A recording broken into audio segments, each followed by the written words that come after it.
大家好，我係 Peter，今日係講 Toyota Altis 呢種 Cobra Alam，呢個比較舊款啊，2000幾年嘅車。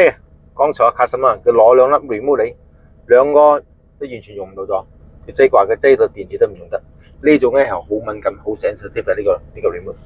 當你冇電或者你換咗電池，都要重新 setting 嘅 program 嘅。program 方法好重要，好未 ？sorry， 好簡單嘅啫。OK， 我已經錄咗個 video，你跟住呢個 video 組就搞掂噶啦。OK， 拜拜。呢台係 Toyota Altis 啊，有個 remote 完全冇反應咗嘅，所以一定要 setting 翻嚟咯。就冇有熄啦，所以首先要 setting 咧係兩粒掣一齊撳嘅，兩粒掣一齊撳，咁大概10秒左右啦，個燈會停咗嘅。